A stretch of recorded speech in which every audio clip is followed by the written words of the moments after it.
My grandfather used to say, "A gravedigger isn't a man who works around death. He's a man who works around the place where the living and the dead are still trying to figure out who has more right to the land." I thought that was poetic nonsense for most of my life. He was a complicated man, drank too much, talked too much, held strong opinions about everything from soil drainage to the Monroe administration. And I had a habit of discounting his wisdom because it came wrapped in so much noise. I was wrong to do that. He had spent 40 years in this same cemetery, in this same soil, and he had learned things that had no name except in the learning of them. By the time I understood what he'd been trying to tell me, he was in the ground himself, in the north section, under a modest stone that he had picked out and paid for in 1979 and waited 11 years to use. St. Anselm's is old by American standards, chartered 1791. There are veterans of the Revolution in the East Quadrant, men who survived Saratoga and came home and grew old and died quietly in beds, their service already fading into the particular American amnesia that begins about 30 years after any given heroism. There is a whole row of children from the 1832 cholera outbreak against the North Wall, their stones small and close together like a family sheltering. There are Quakers in the West who requested plain ground and got it, and there are a few stones in the far south corner with nothing on them, no name, no date, that even the oldest cemetery records don't explain. But the land itself is older than any of that, and the thing in the sycamore was older still. The tree stands at the southwest corner of the property, right at the edge, half its roots pushing under the fence into the untended scrub beyond. It is enormous, the largest tree I've ever stood next to, the largest tree most people I know have ever stood next to. The trunk is 10 feet around at the base, and the bark peels in great irregular plates, cream and gray and olive, and the inner wood where it shows is white as a stripped femur. The canopy in summer covers close to a quarter acre. No one knows exactly how old it is. The arborist the county sent out in 2001 to assess whether the roots were undermining the fence. They were, but only politely, said she couldn't date it without coring it. I asked if she was going to core it. She looked at the tree for a long time, the way you look at something that is looking back, and then she said she didn't think that was a good idea. I asked why. She picked up her bag and her instruments and walked back to her truck and drove out the gate, and I never heard from her again. The county sent a bill for her visit. I paid it and did not follow up. The Haudenosaunee, the people of the Longhouse, the Iroquois as the old maps insist on calling them, though they never called themselves that, had lived in this valley for centuries before the Dutch arrived and began the long process of deciding that what belonged to other people actually belonged to them, a process that was completed with remarkable speed and very little paperwork that the original owners were invited to sign. I knew this in the abstract way most people in this county know local history, as a fact with no present weight, a thing that happened in a time that felt comfortably sealed off from the current moment. I did not think about it as I did my work. I did not think about what the land had been before it was a cemetery, before it was a farm, before it was a name on a Dutch land grant. I worked in the present tense, which is the professional hazard of the gravedigger. You are always dealing with the most recent layer, and it is easy to forget how many layers are underneath. It started with the birds. Crows are common in a cemetery. They like the old trees, the quiet, the open ground between the stones where things move in the grass. I had watched crows in this cemetery my whole working life without particular attention. But in the fall of 2003, I began to notice them gathering in the sycamore in a way that felt different. Not roosting, not feeding, watching. 15, sometimes 20 of them, distributed through the canopy in a way that looked almost architectural. Spaced evenly, each one with a clear sight line to the southwest quadrant, all of them facing inward. Silent in a way that crows are simply not silent, a chosen silence, a silence that had the quality of held breath. They arrived each morning at first light, which in October is around 6:15, and they left each evening at dusk. I began recording it in my work journal, date, approximate count, departure time. Not because I knew what I was recording, but because it felt like something that should be witnessed. After 3 weeks, I had 21 entries. Not one deviation in the pattern. Same tree, same orientation, same silence, same timing. Whatever they were watching, they were committed to watching it. The southwest quadrant had soft soil, unusually soft, given the clay-heavy composition of the rest of the grounds, which by mid-October should have been hardening toward the freeze. In the southwest corner, the earth stayed loose and workable well past the point when the rest of the cemetery was demanding a pickaxe. And it was cold. Not cool the way shaded ground is cool, but cold in a way that came up through your boot soles even on warm afternoons. A cold that had nothing to do with air temperature or shadow. My shovel went in easier there, which should have been welcome. But when a thing is easier than it should be, in this work, that ease is itself worth examining. The ground does not make concessions without a reason. I had been engaged by a family named Partridge, old county family, 4 generations in the area, to open a section of plots in the southwest quadrant for a family purchase. 6 plots in a row. Standard work. I'd done it 100 times. I had been at it for 3 weeks and was about midway through the row when I hit the face. Not a skull. A face, carved into a flat piece of hornstone. Dark gray, fine-grained, the kind of stone that doesn't occur naturally in this soil, which meant someone had carried it here, about 18 inches below the surface, less than 2 feet from the edge of what would become a regulation burial plot. A human face, or something between human and human adjacent. The features flattened and formalized, the mouth a straight line, the nose broad and symmetrical, the whole expression neither threatening nor welcoming, but simply present, in the way that a mountain is present, in the way that something very old is present when you encounter it unexpectedly. The style was unmistakable to me because I had seen it in a museum exhibit in Albany years earlier. Haudenosaunee ceremonial stonework. False face tradition, or adjacent to it. Objects that carried specific purpose and specific weight. Objects that were understood by the people who made them to be alive in a sense that the word alive does not fully translate across cultural distance. The eyes of the carved face were 2 smooth oval depressions, empty of everything, facing directly upward. I was standing in a 4-foot trench. The eyes were looking at exactly where my face was. I got out of the trench. I will not pretend I climbed out with dignity. I scrambled, is the honest word. I put the tarp over the hole and weighted it with my spare tools, and I walked to the maintenance shed, and I made coffee with hands that were steadier than I would have expected, which told me the steadiness was a kind of shock rather than a kind of calm. I sat at the workbench and drank the coffee and looked at the wall for a long time. I called the county historical office. A woman there was politely interested and said she'd send someone in a few weeks. I said I thought it might warrant something a little sooner than a few weeks, and she said she'd see what she could do, and I never heard back.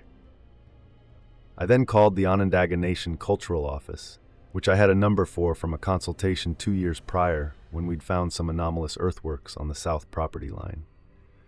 A man named Walter answered, listened carefully, took down the details, and said someone would come Thursday. Someone came Thursday. In the meantime, I went home on Monday night and did not sleep well, which is something I want to be precise about because I am generally a very sound sleeper. It is one of the few advantages of physical labor. The body settles into unconsciousness without negotiation. That Monday night, my body would not settle.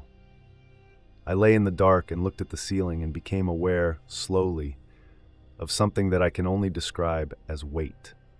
Not physical weight, nothing pressing down on me, but the weight of being in a room that also contained something else, something that had not been in that room the night before, something that had followed me home in the same casual way a smell follows you home from a certain kind of work, embedding itself in your clothes and hair and the inside of your nose until you carry it everywhere without meaning to. I got up and walked through the house. Nothing was there. My wife was asleep. The cats were on the couch, arranged in their usual postures of aggressive indifference. The doors were locked. The windows were dark. But the weight stayed with me. Room to room, the way a sound stays in your ears after the source is gone. I sat in the kitchen until 3 in the morning with the light on, reading the newspaper without absorbing any of it, and eventually I went back to bed and lay there with my eyes open until the room brightened enough to be technically called day. The dream came Tuesday night. I was in the trench, but the trench was deeper than I had dug it.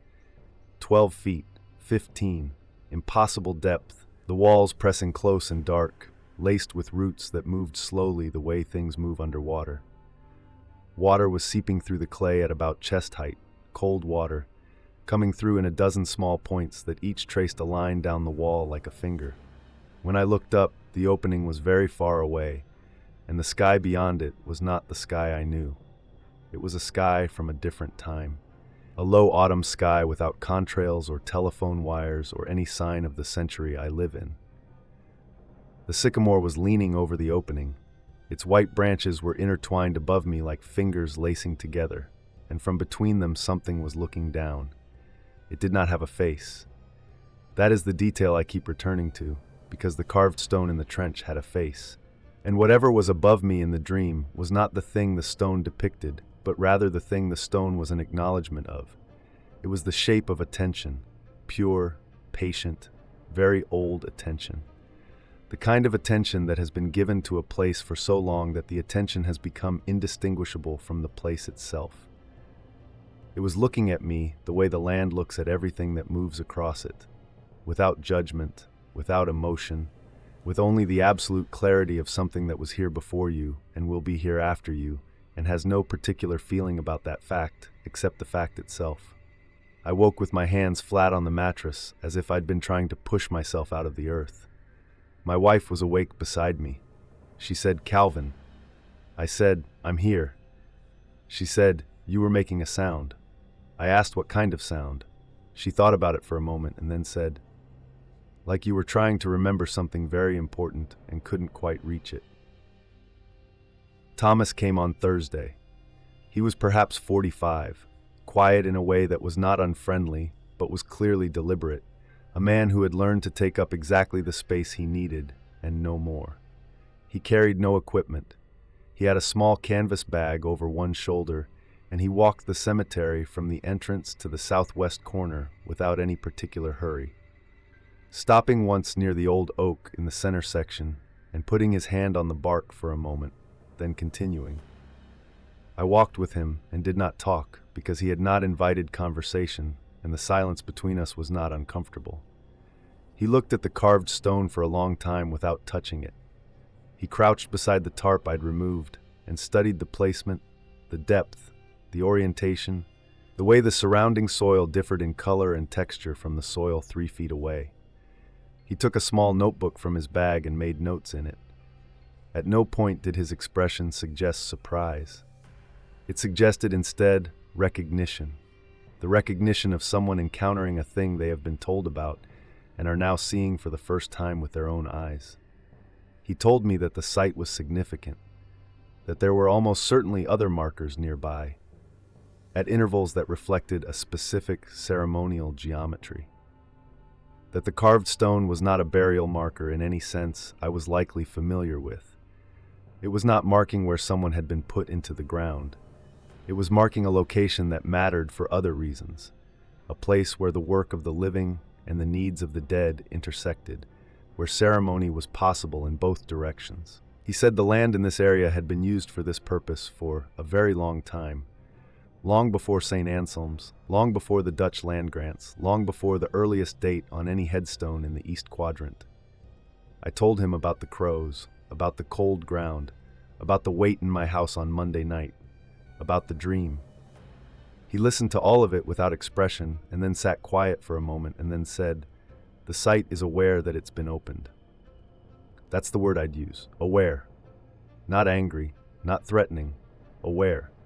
It's been marked and tended for a long time, and the marking and tending has a logic to it, and that logic has been disrupted, and now the site is in a state that I would describe as active, like a conversation that's been interrupted mid-sentence. The sentence is still in the air. I asked him what we should do. He said we, meaning his community, not me, would need to come back and assess the extent of the site before any recommendation could be made about the burial plots. He said the stone would need to be addressed through a process I was not part of and should not try to be part of. He said I should stop digging in the southwest quadrant immediately. Then he said something that I have thought about nearly every day since. He said the land remembers what it has been used for. Every use. Overlapping. The dead that are in this ground now, the people, the families buried here over 200 years, they are resting in a place that was already being used for the passage of the dead long before the first American stone was cut. That's not a problem, necessarily. That can even be a kind of grace. But it means the ground is busier than you think. It means there are more presences here than the ones with headstones. And when you dig carelessly, you are not just moving earth. You are moving through a crowd. He came back twice more over the following weeks, with 2 other people whose names I was not given, and they worked in the southwest corner for parts of 2 days, and when they were finished, they told me the stone had been addressed and the site had been, in their word, closed. Not permanently. It was not possible or right to close it permanently. Acknowledged was perhaps a better word. The site had been acknowledged, and the burial plots could proceed if they were relocated 12 feet east, away from the ceremonial boundary they'd identified. I relocated the plots and told the Partridge family that we'd encountered a drainage issue, which was at least partly true in the sense that I was trying to prevent a different kind of flooding. The family was satisfied. The new plots were opened without incident. The installation went smoothly. The crows left the sycamore the afternoon the nation's work was completed. They simply weren't there the following morning. They have not returned in any significant number since, and when individual crows land in the tree now, they behave like ordinary crows, noisy, opportunistic, indifferent. The crowd with purpose has dispersed. But I still feel it standing in the southwest corner. Not a presence exactly. The absence that has weight, the feeling of a room recently vacated that I described before, has not fully resolved. It has become something I would describe as a permanent low hum, something below the threshold of sound, something you feel in your sternum rather than hear with your ears. The cold ground is still cold. The soft soil is still softer than it should be. The sycamore is still there, still enormous, still peeling, still white inside. I asked Thomas at the end of his last visit what the site had originally been. What was the ceremony specifically that had happened here? He thought about whether to answer for a moment, and then he said, "Ascending place." That's the closest translation. A place where the dead were helped on their way, helped to move from where they were to where they needed to be. He said the Haudenosaunee understanding was that the dead did not leave immediately, that they stayed close to the places they had known and the people they had loved for a period of time, and that the work of the living during that period was to help them go, to give them direction, to keep the paths clear. Ascending place was where that work was formalized, where it was done with enough intention to accumulate over time, to build something that the land itself could hold. I thought about that for a long time on the drive home. I thought about the 3,000 and some dead I have buried in that ground. I thought about all the families I have watched walk away from fresh graves, their shoulders carrying the particular posture of new loss, and how I have always assumed that what I do is a purely physical service. I make a hole, I fill a hole, the dead go in, and the earth covers them, and that is the end of my involvement. But if Thomas was right, if the land itself had been shaped by centuries of intentional work to help the dead find their way, then perhaps the cemetery sitting on top of that land had been doing something I hadn't given it credit for. Perhaps the 3,000 and some had been helped along by something older than St. Anselm's, something that predated the charter and the iron fence and the weathered stones in the East Quadrant, something that had been in that ground since long before anyone arrived to claim it. Perhaps that is why my grandfather stayed 40 years, why I have stayed 30, why the work on most days feels less like labor and more like participation in something that doesn't require my understanding to proceed. Only my presence, my regularity, my willingness to show up each morning and open the ground and close it again carefully when the work is done. I am 61 years old. I have buried more than 3,000 people in this ground. I have learned that the earth remembers everything placed inside it, and it does not distinguish between those who were placed there with ceremony and those who were placed there by accident or by force or by the slow erosion of time. The ground holds them all. That is what ground is for. It is only the living who forget what the ground knows, and the ground, from everything I have seen, is patient about that. It has been waiting for us to remember for a very long time, and it has learned, in the way that anything waits long enough eventually learns, that we usually come around, eventually, in our own slow way. We just need someone to dig deep enough to remind us. Hello, and thank you for being here. We want you to know that Bone Chilling Nightmare is completely free from ads. No interruptions, no distractions, just pure immersive storytelling. But creating these experiences comes at a cost. Every video is built from hours of research, writing, and production, all done with care to bring you stories that truly stay with you. Without ad revenue, the channel depends entirely on the support of viewers like you. If our stories have ever captured your imagination or given you that unforgettable chill, we invite you to support us. Whether it's $3 or $500, your contribution directly helps us continue creating and growing this community. Don't just watch from the shadows. Be part of what keeps Bone Chilling Nightmare alive. Thank you so much for checking out the link in the video description below to support and keep this creepy community thriving. Thank you again for your support.